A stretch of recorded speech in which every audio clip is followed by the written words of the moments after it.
Hi, mine's Phil. I'd like to talk about politics, and trans-critical campaigns have been actively resourced in Britain from American conservative groups for years and have now succeeded in generating the sort of hysteria which has resulted in trans people in Britain being denied basic rights like even going to the toilet in public sometimes.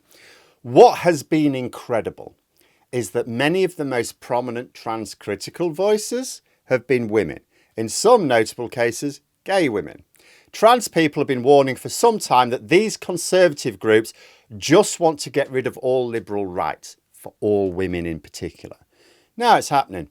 There's a petition in America to rule gay marriage illegal next. If it succeeds, what will gay people who joined in on the attack on the trans community think? This is face-eating leopards time again. But first, for daily news and politics, please click the subscribe button to stay notified. So it looks like we're getting a new Niemöller for the 21st century. First they came for the trans women and I did not speak out because I was not trans. Then they came for the lesbians and I thought, oh shit, I'm a lesbian. But I didn't think the face-eating leopards party would eat my face. How many times have the trans community said it? The reason these right-wing, evangelical, conservative groups in America have spent years funding anti-trans campaigns across the Western world, including in Britain, probably most especially in Britain outside of America, is not because they have a particular beef with trans people. It's because they have a beef with anything that is not the rich, white, patriarchal model of society. And the nail that sticks its head up gets hammered down. Yes, they hate trans people. They also hate gay people. They also hate women have an agency of their own lives and bodies, and they hate all of you. The idea that they just wanted to stop at trans rights was lunacy.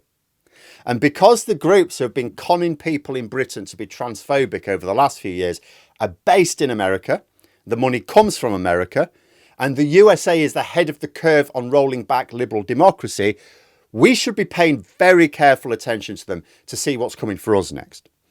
And oh, what's this? A petition to ask the Supreme Court to rule gay marriage illegal. Oh, that came out of nowhere. I wonder if the likes of Joanna Cherry, a prominent transphobic lesbian in Britain, paying attention. And even J.K. Rowling, she needn't snigger about it. I mean, maybe she'll jump on the anti-gay marriage bandwagon when it comes here. Maybe she won't, I don't know. But what's she going to say when it's cis straight women they're after? Because they're on the list. Now, we don't know that this petition will succeed at the first attempt, of course. This will be messier than taking down trans rights purely in terms of the numbers affected. But the point is the same people behind attacks on trans people have shown their next card. And with Republicans having control of all three branches of the federal government, including the Supreme Court, and when they've already rolled back rights for women, and Trump is encouraging them to go faster and harder now, you would not rule out the possibility that in a couple of years' time, gay marriage is no longer a thing in the United States. And when they've dealt with gay rights, are they going to stop there? No, they're not going to stop there. They'll just show their next card. Cannot be said enough. These are far-right conservatives. They're attacking one small group at a time, but they're coming for everyone. Trans people first, they're easier, right? Not as many of them. Gay people next, because they've only gained recognition in living memory, easier to get rid of. But if they keep getting their way, it will not end until their society and ours next is a strict patriarchal society where rich white men rule over us all in an authoritarian hellscape. And this is not supposition. It didn't take strategic geniuses to see the intended trajectory here. Those behind these moves wrote it all down in a document called, everyone with me, Project 2025. It's all been published. It's already chugging along in America and is coming to a wet, windy, sheep-infested island next. The battle for trans rights is not just a battle for trans rights. It's a fight for all of us. It's a bit like Russia's invasion of Ukraine. We should defend Ukraine because it's the right thing to do. But if you wanted to be selfish about it, defending Ukraine also prevents Russia advancing their plans to do nothing less than take over almost all of Europe and destroy our economy at the same time. If you don't want invaders coming after you, help defend those currently in the way. Same applies with trans rights. There's like 100 powerful groups behind Project 2025. It's a blueprint to control all of us. All of us. And women, and especially lesbians, are way higher up the list of targets than I am. I mean, absolutely insane. I mean, they have no major beef with me. I'm a middle-aged white bloke. I'm Christian. I'm married to a straight white woman. I'm self-employed. Like, their only major beef with me is what comes out of my mouth. And if I have the incentive to want to protect trans rights, then lesbians, who, as America's showing, are next on the list. I mean, for goodness sake, yesterday I was talking about thick racists, but women, and especially gay women, who jumped on the transphobia bandwagon, proper thick as well, if they couldn't see this coming. Project 2025 is the massive undertaking of the Heritage Foundation, a very influential conservative think tank in, again, Britain as well as America, that's been shaping right-wing policy for decades now. And as a little aside, if you think, oh, Heritage Foundation, where have I heard that recently? Because Trump has just nominated someone from the Heritage Foundation to run the Bureau of Labour Statistics after he fired the previous head. He's getting the Heritage Foundation to control all the official data that comes out of America in time. To begin with, the economy, later on everything. They've reportedly spent $22 million creating Project 2025. Just $22 million to create this policy document, which again incorporated this like in excess of 100 conservative groups to build what they called, quote, a government in waiting. Not anymore, of course, government in place now, isn't it? And they have been aggressively pursuing the strategies in the document. The project's got 4 key parts. It's got the detailed policy agenda, a personnel database, because they need to fill the administration now that they're in power with loyalists, a training academy for those appointees, and then they had a sort of roughly 6-month playbook of executive actions ready for immediate use. The coalition they built was a who's who of the anti-LGBTQ plus movement. It includes organisations like Alliance Defending Freedom and the Family Research Council, groups that have spent years fighting marriage equality and pushing anti-trans legislation. Other partners, and you've got the Centre for Renewing America, America First Legal, that was founded by a Trump advisor, Stephen Miller. You may have heard of him. Together, this coalition has a clear goal: to tear down what they call the administrative state and replace it with a government that reflects their very deeply conservative Christian nationalist worldview. Not that there's anything Christian about it. It's absolutely disgrace. Them calling themselves Christian is like someone who eats live puppies for breakfast saying they're a supporter of Peter. The president of the Heritage Foundation, Kevin Roberts, even described his role as institutionalizing Trumpism. And a central part of that ideology, laid out in their own words, published, is reversing decades of progress for LGBTQ plus rights.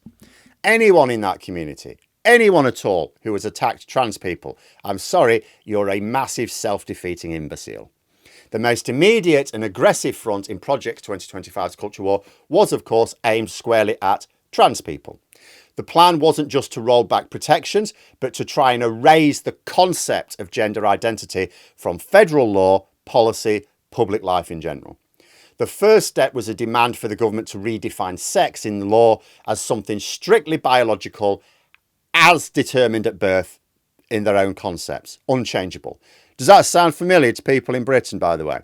This move is intended to eliminate legal recognition for transgender and non-binary people across the board. It weaponises civil rights laws like Title IX, which currently prohibits discrimination based on gender identity in schools, turning them into tools to enforce a rigid gender binary. Again, we're seeing the same thing happening in Britain. But the plan goes further. It grotesquely equates what it calls transgender ideology with pornography as well. It calls for the Department of Justice to prosecute the spread of these ideas. And it doesn't explicitly call for registering people as sex offenders, but it does aim to criminalise the affirmation of trans identity, creates a society where supporting a young person could be treated as a crime. The playbook also calls for reinstating a full ban on trans people serving in the military, it's happening, and cutting off federal funding for gender-affirming care. Yep. The message is clear. In the America envisaged by Project 2025, trans people will not be protected, recognised, and certainly not welcomed. The assault doesn't, however, stop with trans people.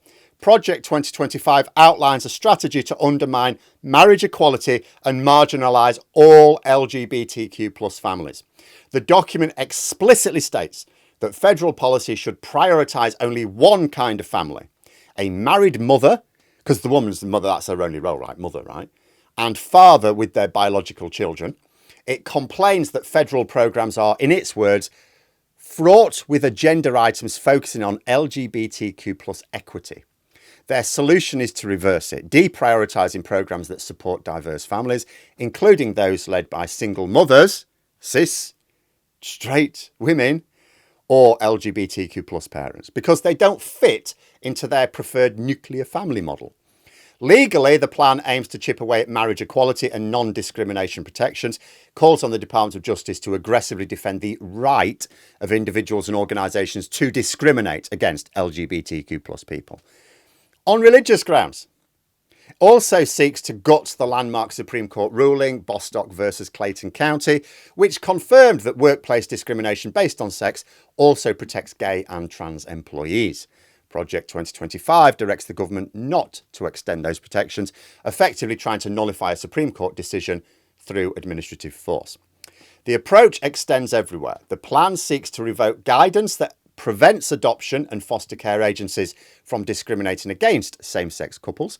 It calls for eliminating all DEI programmes in the federal government. Again, we're getting that over here as well. Nigel Farage leading the charge, which are dismissed as a woke agenda. In their place would be new structures promoting life and strengthening the family, a thinly veiled euphemism for their Christian, which is not at all Christian, nationalist model.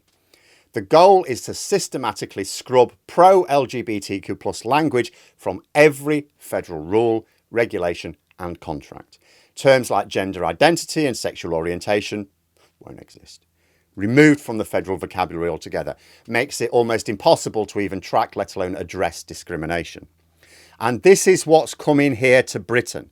We're just behind the curve. Some of those things I've described, we're already seeing in Britain.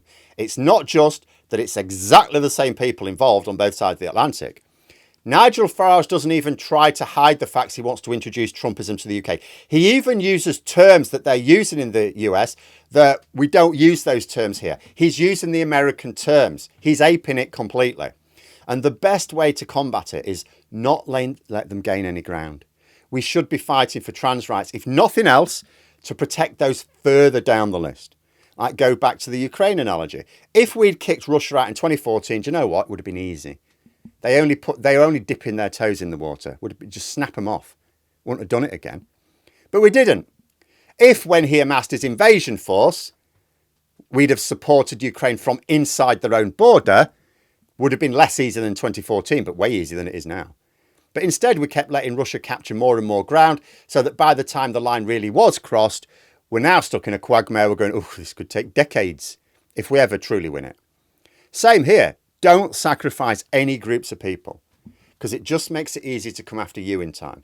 And as for lesbians like Joanna Cherry, they're like hungry, aren't they? Oh, Pewty wrote annexes, we're best mates. All right then. You chatted to Belarus lately, see how they're getting on. The golden rule here is never vote for someone on the basis of your shared hate of others, because they hate you too. You're just further down the list. That's all. They're coming after everyone. There's like maybe 50 rich white guys who stand to gain from this. If you're not one of them, you're on the list. So helping them tick off groups is only hastening the time they get to you. But let me know what you think in the comments below. And for more content, you could subscribe to the channel or even join for access to streams and behind the scenes updates. Thanks for watching. And until next time, I'll see you later.